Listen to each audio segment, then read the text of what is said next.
Dzisiaj jesteśmy pod najsłynniejszą destylarią bourbonu w Stanach Zjednoczonych i na świecie, w Kentucky.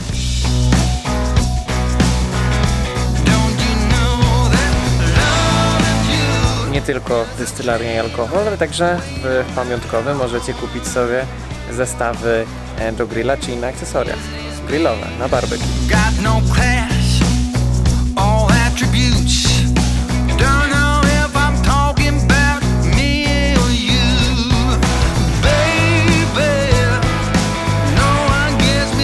A tutaj, moi drodzy, kalendarz adwentowy. Codziennie jedna flaszeczka. Dobra, moi drodzy, zaczynamy tour po fabryce destylarni Jima Bima. Lecimy. We'll kind of be talking about what makes bourbon bourbon, what makes bourbon whiskey different from all the other types of whiskey, right? So we have specific rules, and that's what we'll talk about today. One of those rules is that our recipe has to be made of at least 51% corn. It's got to be the majority grain in the recipe, otherwise it's not a bourbon. So a minimum of 51%. This one is actually a little bit closer as far as visually to what we use. We use well over 51. It's actually closer to about 2/3 is what we do. Exact percentages are proprietary. Technically that's a family secret, right? Jak widzicie, najważniejszym składnikiem jest kukurydza, dopiero potem rye i malt. No i każdy z nich odpowiada za osobne smaki. Tutaj, prawda, bardziej piwny, którego jest najmniej. Tutaj bardziej spicy. No i kukurydza, która jest słodka, jak wiecie. Now yeast is alive. It's a microorganism, right? Yeah. What'd you say? Little friends. Yeah, absolutely. They're very much so our friends. That's what gives us our alcohol, right?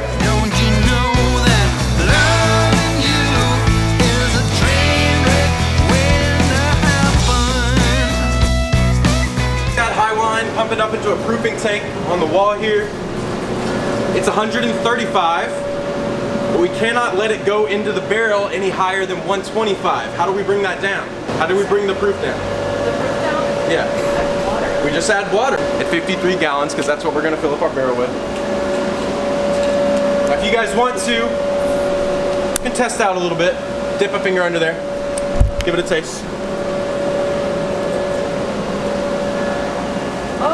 One more for good measure. Yeah.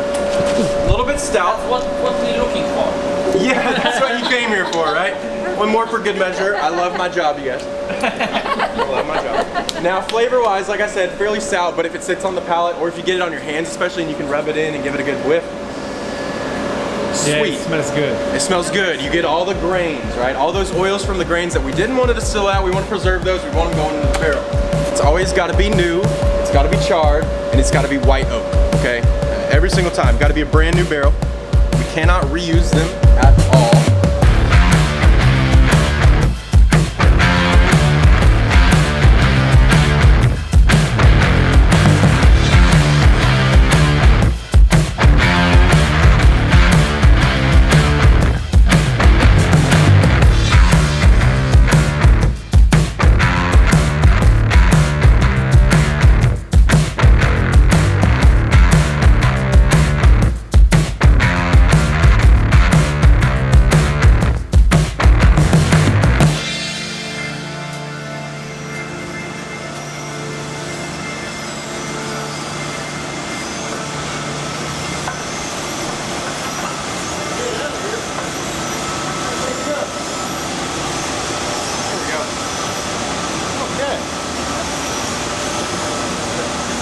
Give y'all a lot. It's pretty potent. Just a little shot. Pretty strong. Before, lecimy.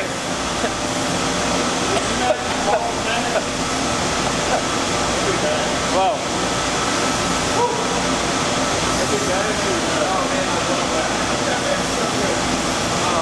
O, pali. No powiem wam, że bucikery poczęstowali nas. Coś, co się nie zdarza kompletnie. Powiem wam, pali jak spirytus. Have you guys heard of that product, Knob Creek Single Barrel? Yeah, I don't know if you guys had. Yeah. So it kind of is what it says it is, right? It's the one single barrel. When we dump this out, we are not mixing this liquid in with any other liquid from any other barrels. Every drop in one bottle of Knob Creek Single Barrel comes from 100% pure white oak. Okay? Every single time. Got to be a brand new barrel. We cannot reuse them at all. It's always got to be new. It's got to be charred, and it's got to be white oak. one barrel just like this one right here. Now these are hand selected by our distillers.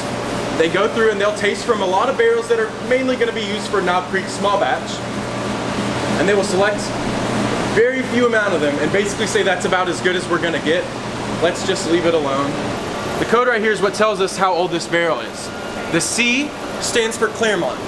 That just means that it was distilled and barreled here at Claremont and aged here at Claremont. 04 is the year. Barreled in 2004, meaning that this is a 14-year-old barrel. The C is going to stand for March because we do an alphabetized system for months. So C is for March, and then 24 is March 24th, 2004. It was aged here in Claremont. So about 14 years. Now we're going to dump this out. We're going to see the results of 14 years inside the barrel. So get your cameras ready. This is your picture perfect moment.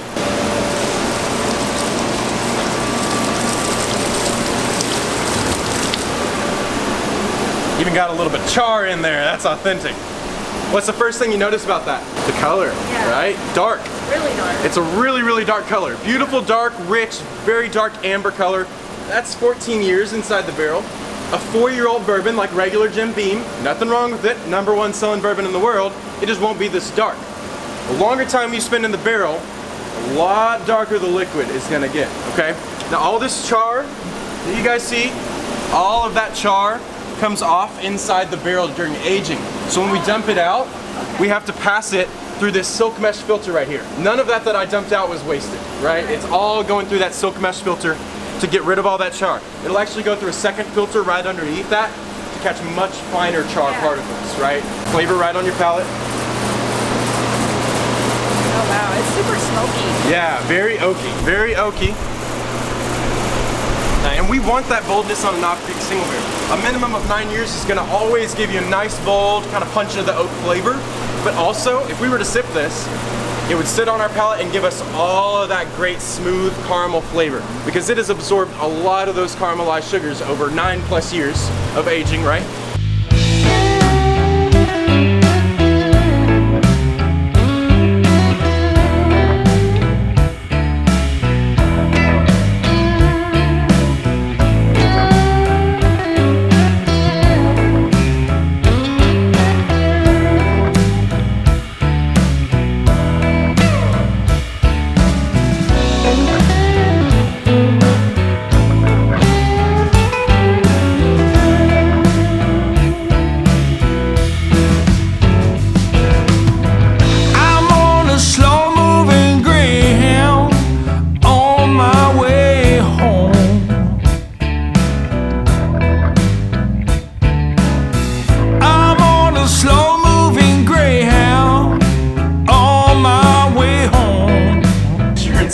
I call it bourbon jail.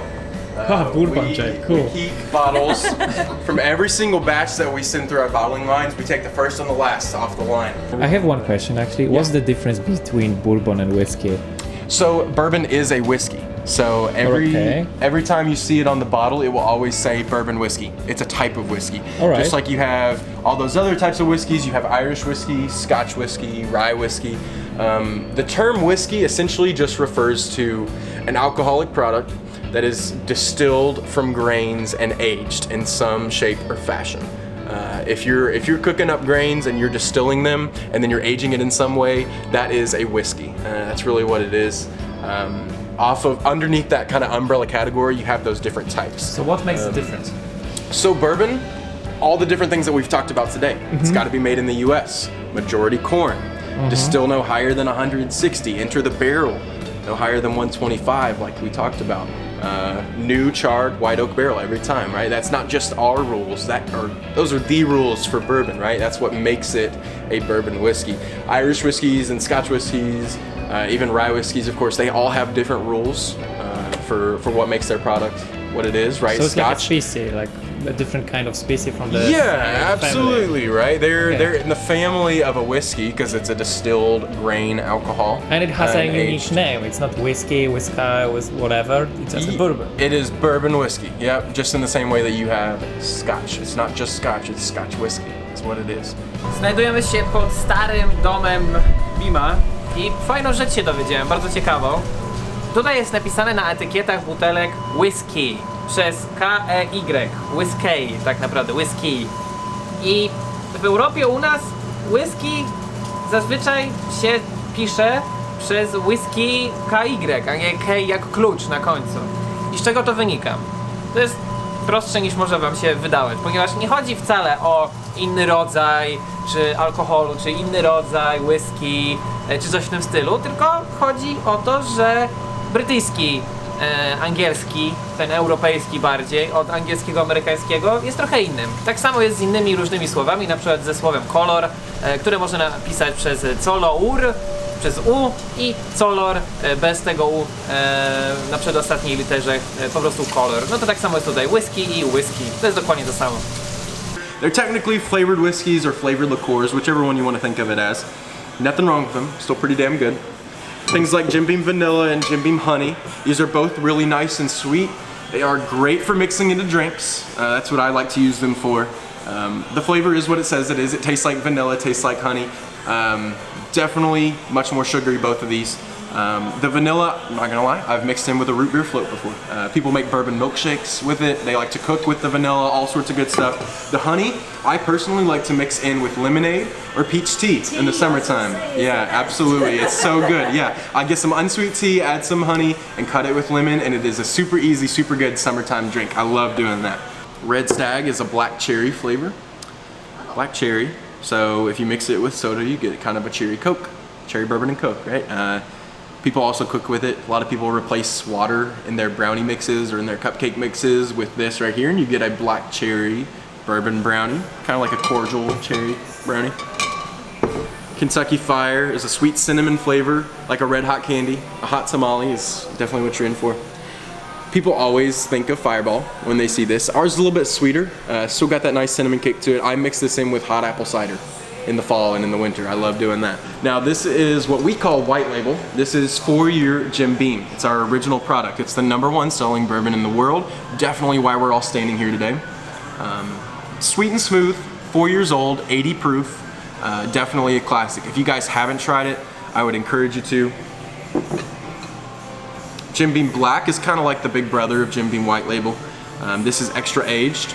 This spends between 6 and 8 years in the barrel rather than 4. So it's a much richer, much fuller flavor because of that. Comes in at 86 proof, still nice and smooth.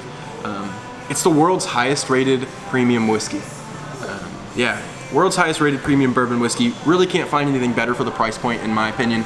This is what our bartenders use in just about everything they mix. We love Jim Beam Black Label. Devil's Cut, we like to think of as the opposite of the Angel's Share. The Devil's Cut is the whiskey that is trapped in the wood of the barrel.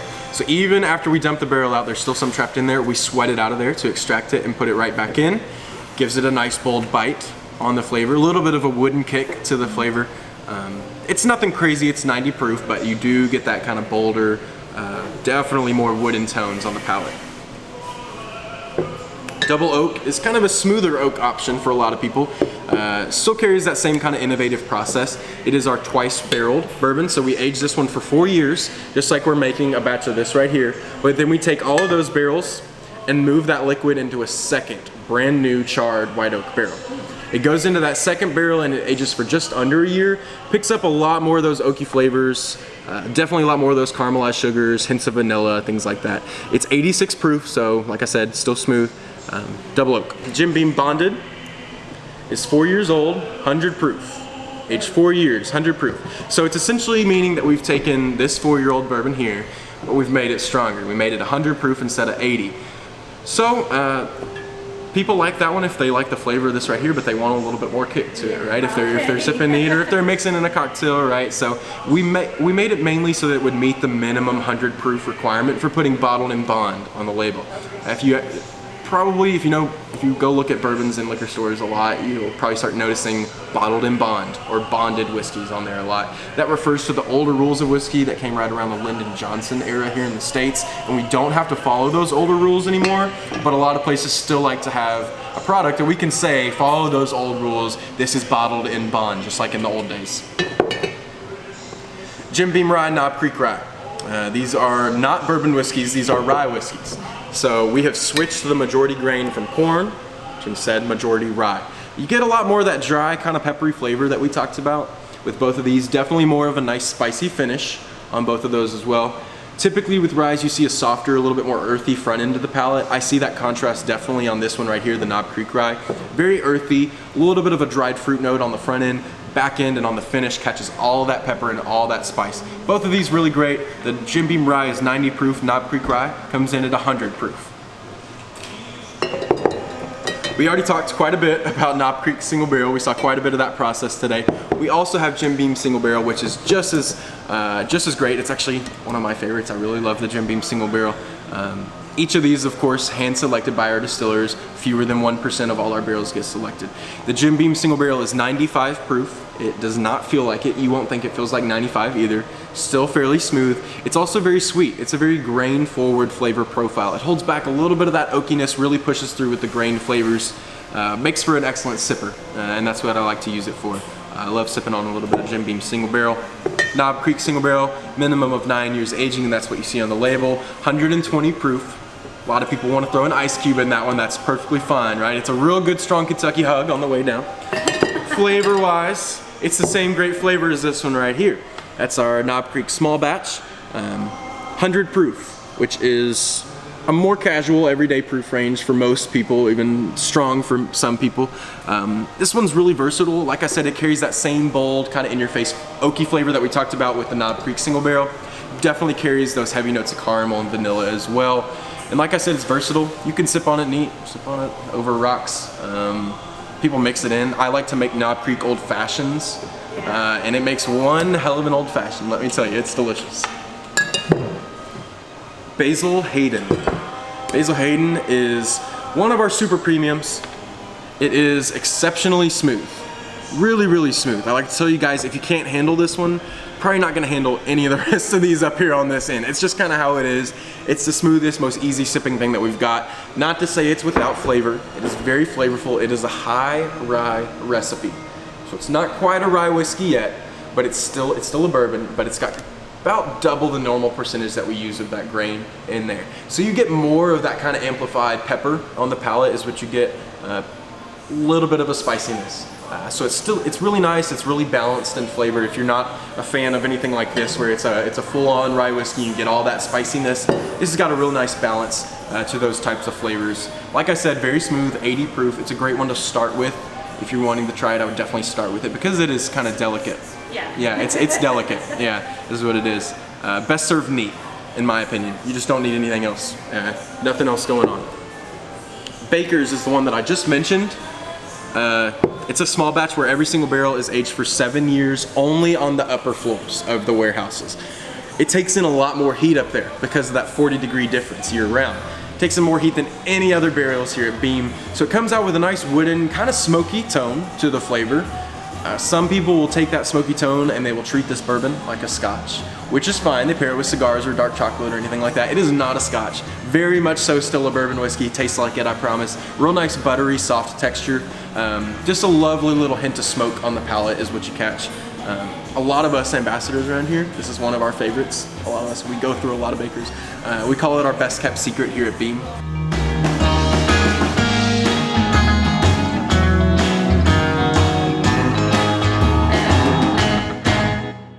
You don't just want to poke it, you want to hold it down for a couple seconds until something comes out.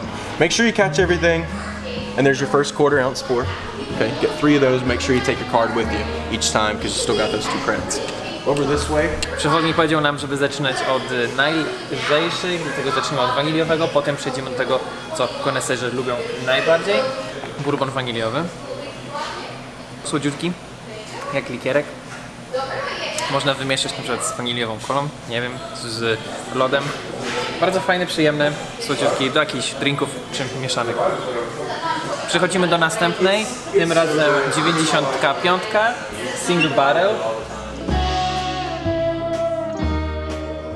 A już czuć, że jest bardziej klasyczne. I pamiętajcie, Pijcie odpowiedzialnie, alkohol tylko od lat 18 w Polsce, w Stanach Zjednoczonych od lat 21. Dzięki, że byliście ze mną na tej wycieczce w destylarni Jima Beama w Kentucky. Mam nadzieję, że taki odcinek Wam się podobał. Pamiętajcie, że możecie wesprzeć moje podróże na Patronite, padajcie też na inne social media, linki macie w opisie. Na zdrowie, moi drodzy. Wąski z Kentucky, wąski kanał. Spod destylarni Jima Beama pamiętajcie, że w Warszawie znajduje się jedno takie fajne miejsce na ulicy Mazowieckiej, nazywa się Funky Jim. Jeżeli chcielibyście kiedykolwiek skosztować jednego z takich bourbonów, to na pewno najlepiej będzie skosztować ich u źródła. A źródło na Mazowieckiej znajdziecie u Funky Jima. Polecam, Warszawy.